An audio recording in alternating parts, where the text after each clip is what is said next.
One of the most debated topics in the online business space is whether you should niche down or stay broad. You'll hear some people say niche down as much as possible, get super specific, and be the go-to person for one thing. And then you'll hear other people say, no, stay broad. Don't box yourself in. Give yourself room to explore. I think they're both right, and they're both wrong. Because here's what I've learned about my own journey. It's not about choosing one or the other. It's about understanding what stage you're at and what actually makes sense for your business. So today I want to share my experience with this, what I've learned, and hopefully give you some clarity on what might work for you. So let me start by telling you about my first attempt at niching down. Back in 2013, I started a website about parrot care. Super niche, right? It's very specific. And I thought that I was doing the right thing. I thought, okay, I'm going to be the parrot care expert. I'm going to help people with their parrots. There's got to be a need for this because I had a need for this. But here's what I learned. Just because something is niche doesn't mean that there's an actual market for it. So I thought that there was a need, but it turned out at that time there really wasn't, or at least not the way that I was trying to serve it. So that taught me something really important. Niche doesn't automatically equal success. You still need to make sure that there's an actual demand for what you're offering. But that experience also taught me that I didn't want to stay in that tiny niche forever. I had other interests and other things that I wanted to teach and talk about. So that's when I started questioning this whole niche down advice. So here's what I believe now, and this is based on over a decade of trying different things, seeing what actually works. I think you can start broad and niche down to build momentum and clarity, and then expand your niche once you have an audience. Now, let me explain what I mean by this. So when you're first starting, it's okay to be a little bit broad because you're still figuring things out. You're testing content and you're seeing what resonates. You're learning who your audience actually is. And you don't have to have it all figured out on day one. But at some point, you need to niche down enough to get clear on your messaging. Because if you're trying to talk to everyone, then you're really not talking to anyone.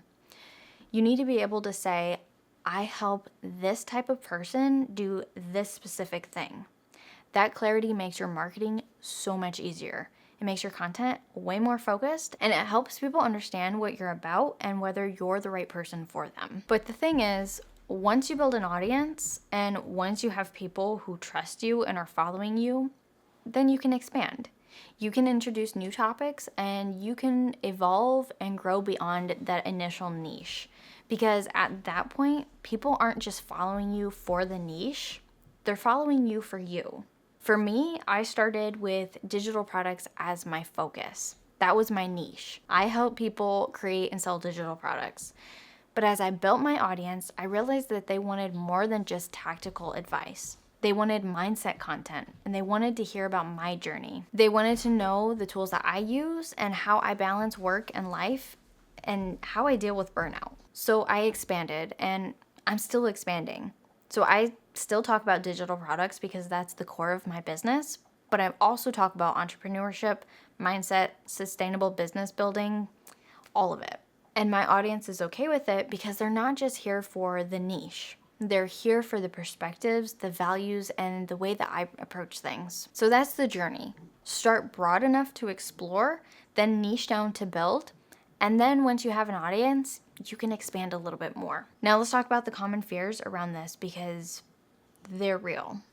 So fear number one is if I niche down, then I'll lose potential customers. And I get this one because you think if I only talk to moms who want to start digital product businesses, then I'm excluding everyone else. But the reality is when you try to talk to everyone, you don't connect deeply with anyone. The people who are most likely to buy from you are the ones who feel like you're speaking directly to them. And you can only really do that if you're specific. So yes, you might exclude some people by niching down, but the people that you do attract will be way more engaged and way more loyal and a lot more likely to buy. Fear number two is if you stay broad, you won't stand out. And this one is also true. If you're too broad, then you'll blend in with everyone else.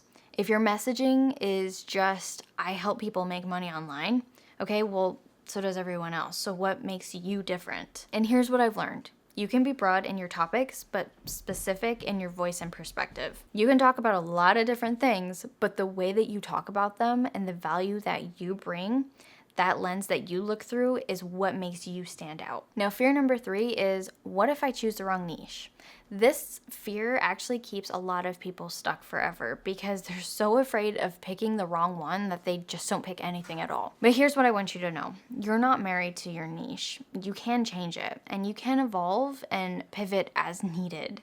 I've pivoted multiple times, and every time I learned something that made the next iteration better. So don't put a lot of pressure on yourself to get it just right. Just pick something and start, and you will figure it out as you go. Let me give you a quick framework for thinking about this. Step 1 is to start by identifying a problem that you can solve. Not just any problem, but a problem that you've actually solved for yourself or that you have real experience with. That's your starting point. Step 2 is to get specific about who has this problem. Not everyone has this problem, but a specific type of person does. What stage are they at? What are they struggling with? What do they want? The more specific you can be here, the easier your marketing will be. Step 3 is to test your messaging. So start creating content for that specific person. Talk about that one specific problem and see what resonates.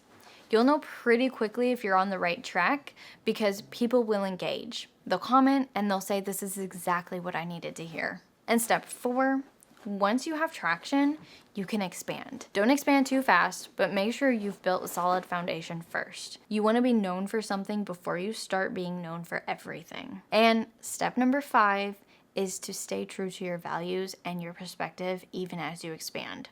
That's what keeps your audience with you. It's not the niche itself, but it's the way that you show up and the things that you stand for. So here's my take on this whole niche down versus stay broad debate. You need enough focus to build momentum and clarity, but you also need enough flexibility to grow and evolve. So make sure you don't niche so far down that you feel trapped, but don't stay so broad that no one actually knows what you're about. You need to find that sweet spot and be specific enough to stand out. For me, my niche isn't just digital products. It's helping people build sustainable, authentic businesses that give them freedom without hustle culture. That's broad enough to cover a lot of topics, but it's specific enough that you know what I'm all about. So if you're stuck on this question, here's what I want you to do. Pick a starting point. Get specific enough to create clear, focused content. Build your audience, and then give yourself permission to evolve. You don't have to have your entire business figured out right now. You just need to know your next step. And remember, your niche can change. Your business can grow, and you can pivot. The only thing you can't do is stay stuck in indecision forever. So pick something, start, and trust that you'll figure it out as you go, because I know you will. That's what I learned from over a decade of trying different things. Start broad enough to explore, niche down to build. Expand once you have an audience. And always stay true to yourself no matter how your niche evolves. If this was helpful, be sure to hit that subscribe button because I share a lot about building a digital product business in a real and sustainable way. Thanks for hanging out today, and I'll see you in the next video.